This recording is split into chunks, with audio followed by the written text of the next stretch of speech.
Again, ulitin na lang natin yung yung introduction natin. Ay, by the way, again, nandito na po tayo with Oma Present. Share your life story with your DJ for today. Cramperlas po na naniniwala sa kasabihan na kung ang kalabasa ay pampalinaw ng mata, ang talong naman ay pampatirik ng mata. I thank you. Ayan. Oy, kasama ni Cramperlas, ang nag-iisang tito ng bayan, tito na kaibigan, chicks lang ang tinititigan kung saan may tito ka na, may tutan ka pa. Ano yung mga gusto nyong balikan na memories nyo ng pagkabata kayo na hanggang itinitreasure nyo? At ano yung kinakatakutan nyo naman sa pagtanda? Kasi mostly tinatanong natin, Kram, ikaw ba anong gusto mong balikan? Di ba may mga ganung moments tayo? Yung sumpak. Yung babasahin mo yung mga tawag na ba nito? Babasahin mo yung yung papel. Tapos ibabala mo dun sa kawayan tapos may basta parang sumpak siya na nilalagyan ng bala. Ayun, masakit kaya yun. Nakikipag-away kaya ako dahil ayun. Tingin ko dapat natin tanongin dito si Sadsad eh. Si Sadsad kasi parang nasa linyahan yata ng edad. Nasa linyahan yata ng edad si Sadsad. So, siya yung magandang tanongin. Well, anyways, kung gusto nyo mag-share, dito lang po kami sa baba. Makikipagkulitan. Hindi, aakyat ka. Huwag kang akyat kayo. Guys, akyat po sa mga gustong makipagkwentuhan. Si Brother Scotty nandito, yung magaling kumanta ng Brave, Tropang Brave yan. Hi sa'yo, Boss Scotty. Magandang gabi. Akyat po kayo ha. Makipagkwentuhan po kayo. Mga namimiss nyo ng kabataan ninyo. So, ayun, ano pa ba yung mga... Dahon at Manila paper, Chinese garter, piko at tumbang preso. Chinese garter na nakaka-relate. Manika yung papel. Yung manikang papel na yung parang yung stand niya, yung parang papel lang siyang ganon, tapos yung pinaka-lower section niya, yun yung stand. Tapos may damit. Halatang naglalaro ng Barbie paper doll. May damit yun, diba? Yung nagpipiso yun. Oo. Tapos may candy yata yung nabilog-bilog, Kram, tama ba? Walang ganon. Walang ganon. As in paper doll lang siya na may mga damit, parang 2 piraso ng damit, tapos ayun, sapatos na isa, ganon lang. Ha? Ano yung harangang daga? Ano yung harangang daga? Black 1, 2, 3, ay Rosalinda. Black 1, 2, 3. Hi, nanay. Good evening na. Ayan, nanay. Kwentuhang kabataan. Ayan. So, Black 1, 2, 3. Parang harangang daga. Parang siguro yung patintero. Baka patintero yung ibig mong sabihin. Nilagpasan ko na yung sinabi niya yan na alam kong marami magsasabi. Sinabi niya pa rin, bahay-bahayan. Bahay-bahayan. Nilagpasan ko yan. Naalala ko yung parang papel, yung mga pera doon, yung gagamitin mo yung mga supot ng candy. yung brown, yung ano ba, Viva ba yun? Yung brown na candy. Naglalaro ka ng bahay-bahayan, maglalaro ka ng bahay-bahayan. Yun nga, yung... Ikaw ako yung nanay. Ikaw yung nanay. Tapos, uutusan niyo yung mga anak niyong maghanap ng mga dahon sa malayong malayo. Tapos may iwan kayong dalawa ng tatay tsaka nanay. Tama ba? I keep my silence. Wow. Ayun. Tapos, bahala na kayo kung ano na yun.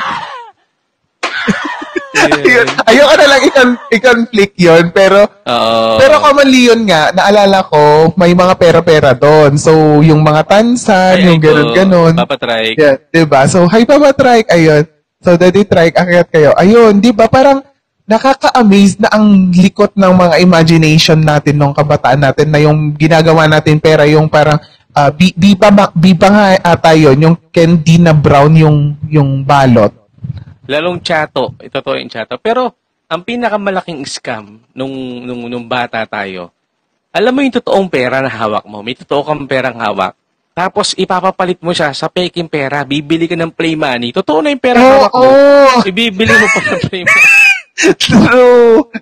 Ngayon ko naisip yun. Totoo na yung perang hawak ko. Pinagpalit ko pa sa play money. Anong pag-uutok meron tayo ng bata tayo na di ba nakakaano. Well, anyways, yun yung pagkabata natin. Ito, I'm sure makaka-relate. Yung sunny orange na tinitimpla na concentrated juice, inabot niyo yun? Meron pero pa-wipe out na siya dati. Yung sunny orange na isang takip lang, ipapatak mo sa isang pitchel na tubig, pagkatamis-tamis, grabe yung concentrated na, may orange nun, may grapes nun, grabe yun, ang tindi ng sunny orange na yun. Inabot mo yung gram? Parang mga around grade 3 na lang. Hindi na siya pumatok mga bandang grade 4. Tapos, ito, I'm sure alam niyo to. Ngayon kasi, kapag nawalan ng internet ang mga bata, anong ginagawa, Karam? Naglo-load. Tsaka mostly, nagra-rant sila. Alang internet pala. Diba? Commonly, ayun. Pero tayo, pag nawalan tayo ng ilaw dati at gabi, tuwang-tuwa pa tayo. Yung ginagawa ko pag walang ganun, yung shadow play, yung gagawin mo yung mga, sa tinuruan lang ako ng ate ko, as in, ang daming, ang sasayang mga bagay nung kabataan. Naglalaro ka ng anino, gamit yung kanina. Tapos, ito pa matindi. Kapag ganon, tama si Rosalinda, magtataguan na kayo sa liwanag lang ng buwan. True. Lalabas at maglalaro. Actually, gagawin ko nun. Ang kalaro ko nun, mga kaibigan kong babae, medyo madilim nun, di ba? Tara, magtago-taguan. Ay! Parang iba talaga. Oo. Sabi ni Encantada, kapag meron ka nung sunny orange na nakaluwag-luwag ka sa buhay, totoo. Tumpak yan.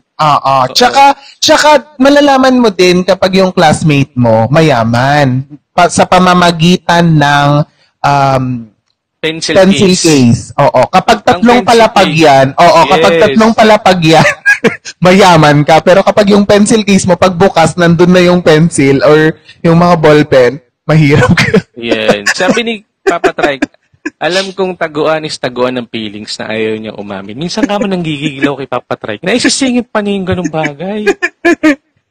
Yan. Sabi ni Daddy Tabs, kwentuhan about sa multo. Yung takutan, Kram. Isang factor din yan.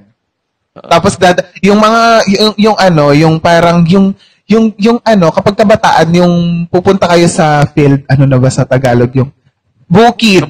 Tapos, tapos may makikita kayong tayo ng kalabaw, yung babatuhan kayo.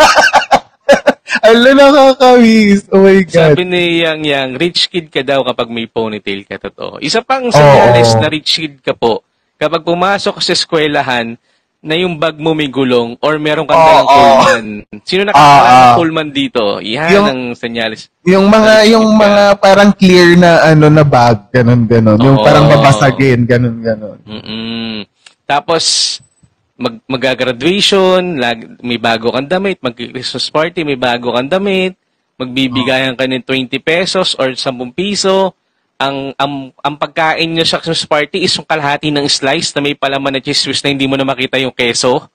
Tapos spaghetti naka-plastic na ganyan. Ganyan yung mga nangyayari dyan eh. Yung Christmas party. Di ba? Naisingit na naman talaga ng Daddy Trike. Ang galing. Ayan. Ikaw bumasa, Kram. Ayan, ang ganda. Iyan takutan kasi sasabihin na ghost ka, no? Sabi ganun. Question mark. Dahil di ka nagparamdam siya sa'yo. Di nagparamdam siya sa'yo. Paki-message mo si Papa Trike. Sabi mo matulog na kamo siya. Sabi, pag yung sapatos po umiilaw, isa pa yan. Ayan, mayaman ka. Yung naglalakad-lakad ka, tumutunog yung sapatos. Sino nakikinig sa gabi ng lagim sa radio? Naku, nabubusit ako dyan. Yung magandang gabi bayan, Kram. Yung magandang gabi bayan. Tapos Halloween special nila. Eto nga malupit, manunod ka ng babae sa ballet to drive yung magandang gabi bayan. Tapos sasabihin ng nanay mo, anak, bumili ka ng toyo. Pabibiling ka ng toyo. Tapos kapapanood mo lang ng magandang gabi bayan. Alam mo, may narinig din ako, dito sa TikTok yon, yung parang nag-scroll ako madaling araw, yung, naalala nyo ang Once Upon a Time? Guys, sino imposibleng hindi nyo maaalala ang Once Upon a Time? As in, simulat sa pool, wala pa ako, meron na yon.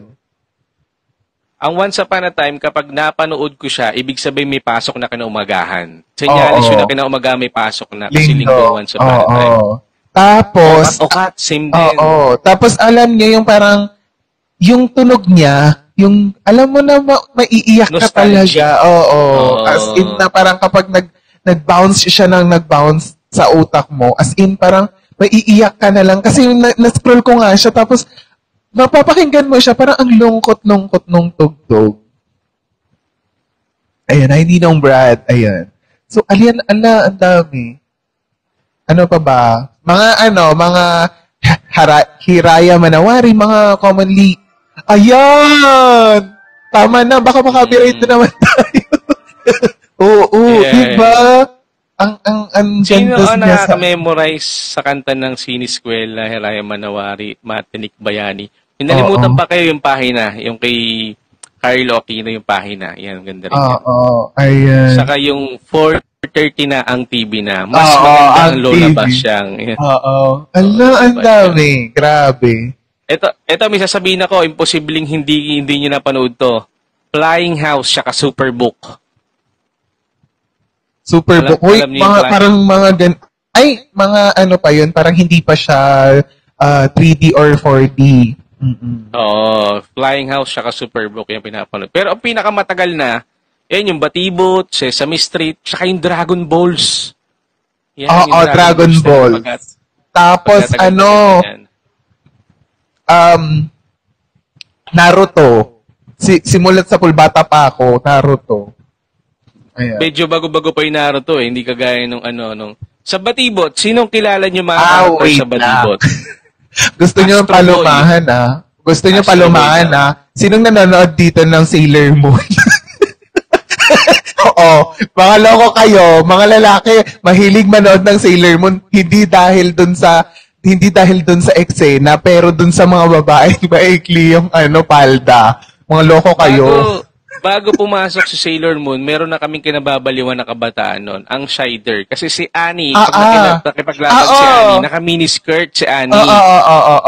So, iniintay namin nila manager Christian, yung pagsipa ni Annie. Pagsipa kasi ni Annie, makikita namin yan. Yan. Mga loko kayong mga lalaki. Pasadahan mo to, ang dami na nila dito. Ang dami matatanda dito. Cardcaptor Sakura. Ang dami. Promise. Oo nga. Kiko Machi. Pong Pagong. Oh my God. Grabe. Ang daming mga memorable sa kabataan natin. Pero, ice break muna tayo. So, since ang dami niyong nako-comment dyan na mga kasayahan ng kabataan. Kasi yung another question namin, kasi wala pang sumagot sa aming dalawa. Kasi andun pa kami nakakapit dun sa kabataan. Yes. Balak namin ihuli to parang second of the program namin sasabihin yun Pero since 8:41 na, so akyat yung mga gustong umakyat para mag-share. Ayan. Unahin natin si Yan. Pero ayan, akyat po sa mga gustong umakyat. Yung question kasi na other half nung medyo malungkot, masalimuot. Ano naman yung kinakatakutan mo pagtanda? Yan. Habang iniintay natin nag-akyatan, ako'y babasahin ko lang. Sa ngalan ng buwan, ito yung Sailor Moon, di ba? Sabi ni Aiko, Cardcaptor Sakura. Sabi ni Brad, sa ngalan ng buwan, yun nga. Rosalie, tama daw. Sabi ni DJ Trike, Ranma One Half, maganda lalo kapag nag-transform into girl. Big Bird. Sir Voltes 5. Singit daw ni Annie. Sabi ko sa inyo Crush ko si Shider. May Mas Rider Black pa, huwag niyo kalimutan Mas Rider. Ano pa ba? Big Bird. Yan. Gabi ng Lagi. Ultraman. Ultraman. Tapos, ayan. Ano na ba yun? Yung Magic Ray Earth. Magic Ray Earth. Nagigil ako sa Ultraman na yan. Yung tutunog. Yung umiilaw yung ganto niya. Tapos, manghihina na siya. Hala, nanghina na si Ultraman. Tapos, bigla siyang lalakas. Na dun, kung kailan humina na dun siya lalakas. Astro Boy, ito yung old school. Yung sinabi ni... Mojako, oo, Mojako. Anong pangalan ni Mojako? Mojako? Yung iba ba siya? Yun eh. Ako si Doki Mojara para pipit, para tipit-tipit, para pipipit, patipit. Basta mahaba yun ang pangalan niya. I wanna be the very best. Pokemon to eh. Zenki, oo, Zenki din. Pokemon still, oo. Pokemon nung kabataan ko, may mga movie siya na nauna pa. Ito, alam ko makakarelate to mga kalalakihan. May sinabi si Papa Trike dito na Maria del Barrio. Nung panahon namin, may mga Spanish sa telenovela na... Hindi pa uso ang Asian novela. Talagang yan talaga ang tumatak sa akin na parang, sabi ko, parang asan na yung mga yon? Rosalinda, Maria del Barrio. Bakit nila pinapanood? Kasi may insert coin dito yun, no? Malabas yung mga insert coin ng mga Espanyol na yun, di ba? Ako pinapanood. Lalo yung Karita Pintada na yan, Diyos ko. Oh my God.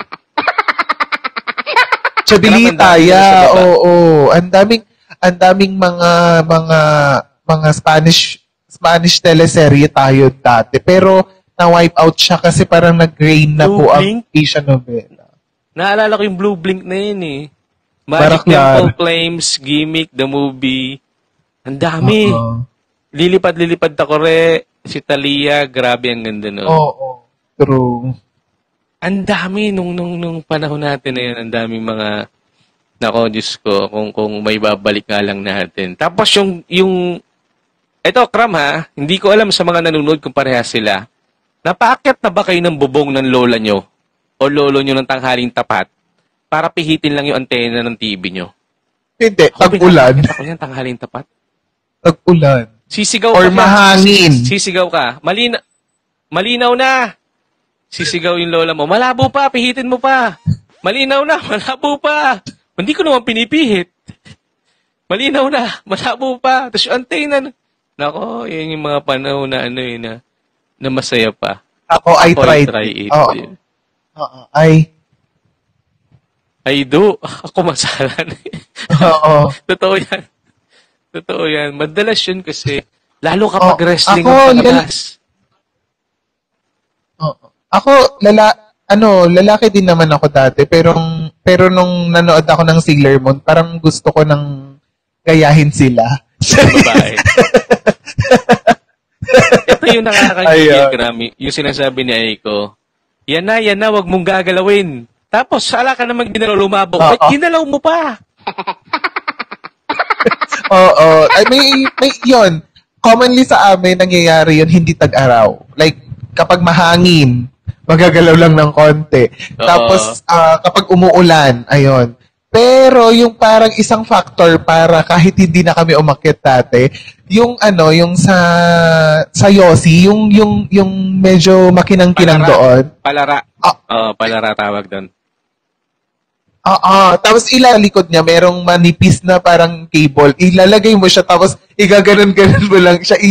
Ililipat-lipat mo lang. Tapos magre-retrieve na yung Ito, kaway-kaway tapos, kung kapag yung TV... Kram.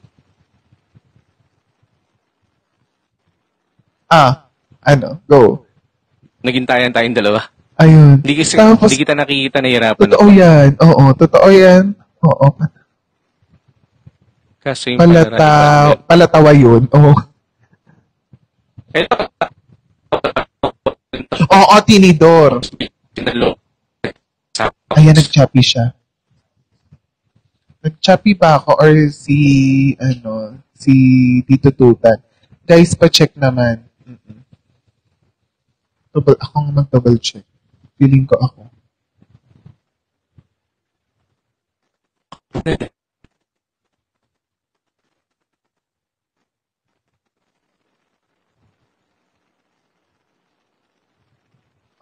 Ayun lang. Nag-choppy ka, Tito Tutan. Anyari? Oo.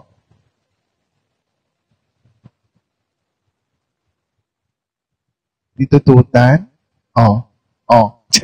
Ayun nga, guys. Oo. Ikot mo muna yung antenna ng wifi mo. Okay na, Tito Tutan. Iikot muna niya yung antenna. Total feeling ko dahil sa Antena ng wifi. Sad kayo. Yung Kutsara. Oo, nilalagyan din siya ng ano, dalawa kasi yung ano ng TV namin dati. Tapos minsan kapag luma na yung TV, ito yung ano yung ginagawa niyo kapag luma na yung TV tapos yung tao dun sa loob yung hindi niyo na masyadong makita, 'di ba? Hinahampas niyo ng malakas. Hinahampas siya ng sabi ko kanina, Kram, nung kasagsagan nung nanonood ka, bigla mawala ng sounds, tatayo yung lolo mo, hampasin yung tagiliran ng TV para sounds. Ayun, oo. Hindi ko alam kung nangaasar yung TV mo, ha. Yung sa kapanahunan na napakaganda na eksena, biglang mawawala ng sounds. Tapos tatayo yung lolo mo, sasampalin yung TV, pak! Tapos magkaka-sounds na. Bilib ako sa mga TV noon. Yung TV namin may cover pero hindi na yung sinauna na yung parang yung makaluma talaga na parang may bintana. Hindi na ganon. Yung TV namin, yung TV namin hindi na titututan. Yung nilalagyan siya ng kumot na yung medyo see-through siya, yung may mga butas-butas pa din. Yung parang ano yung mga cover ng lamesa, parang ganon siya. Yun yung nilalagay. Sino nakakaalala dito na may inilalagay sa TV na parang film siya na kulay green para yung radiation daw hindi nyo mapanood? Oo, meron kami nun. Ang labo naman ng TV nyo, pero para yung radiation hindi nyo makuha. Oo, meron. Lolo ko niyan eh. Oo, filter. Oo. Medyo darker color siya para hindi daw sumakit yung mata. Ang hirap-hirap manood noon. Nanggigigil ako noon. Pero eto din yung sinyalis. Ito din yung sinyalis ng kahirapan. Oo. Na pag wala kayong TV, makikinood kayo, yung ang sama-sama ng loob ng pinanooran ninyo na bahay, sasaraan kayo ng bintana. Nakakabisit yun. Demonyo. Oo, nakakasama. Naranasan. Nakapit bahay kasi namin until now. Oo. Alam mo yung yung nanonood ko sa bintana, tapos gagawin niya, yung kortina, bilang isasarado yung kortina, tapos hirap na hirap ka, habang humahangin lang yung kortina, doon mo lang nakikita yung TV. Saan hanginin yung kortina? Ayun na. Tapos pinapakinggan mo lang. Sabi ni Erwin, classic yung pihita ng TV para malipat ang yung channel. Pala isang gamit namin dyan. Yung parang siya, para siyang sa stove ngayon. Rotary, yung pihitan. Oo. Ang tatak ng TV namin noon is Trinitron. Kung inabot yung Trinitron tsaka Gold Star, yan ang TV namin dati. Hindi ko na maalala kung yung Yun yung cover ng TV dati. Tapos bawal kayo lumapit sa TV, nakakasira doon ng mata. Dito ako, makipinalabig tabi kitang siping tinusok na ako mata mo. Magbayad 2 pesos para yung mata mo. Si Ate Amy, sabi niya, 2 pesos, meron? Hindi ka naranasan yan. Piso dati. Ito yung sinasabi ni Aiko na kapag nanood ko sa Betamax, magbabayad ka ng piso. Ang palabas noon na naalala ko, never-ending story. Yung may malaking aso na lumilipad. Yun ang pinapanood ko dati. Sa mga tape naman, paano nyo nire-rewind yung sa audio recorded tape na yung may side A, side B? Oo. Huwag kami cram. May ballpen kami cram. Oo, ballpen. Ballpen or lapi. Oo. Ballpen kami. Sabi ni Papa Trike, isa pa sa legit yung telepono na iikot mo yung dial. Rotary yan. Ballpen. Never-ending story. Yan yung parang Star Wars dati, Kram. Na may nagpunta siya sa, parang Alice in the Wonderland. Parang ganun siya. Na may lumilipad dati. Ang tanda ko na, Diyos ko. Hindi ko naabutan yun. Ayan. So, akit sa mga may gusto, ha? Tape. Ay, mayaman to. May rewinder eh. Loko. Mayaman. Kasi total wala naman nakakadinig. May experience ako dyan sa Betamax. Kasi may bala yung tatay ko dati. Yung bala ng Betamax ng tatay ko dati, nasa likod ng aparador niya. Kukunin ko yan. Pag alis niya, i-play ko yan. Tatandaan ko kung saan ko pinalay. Kasi, Brother Steph, tatandaan ko saan ko pinalay. Kasi kapag matapos na ako, i-rewind ko siya sa ganong eksena. Kasi pag nakita ng tatay ko na, bakit hindi na ito eksena? Alam niya, kinalkal ko yun. Ako lang ba dito? Ako lang ba dito yung nakatago yung bala ng Betamax o VHS sa likod ng sa likod ng mga damitan ng magulang nyo? Doon nakatago yan eh.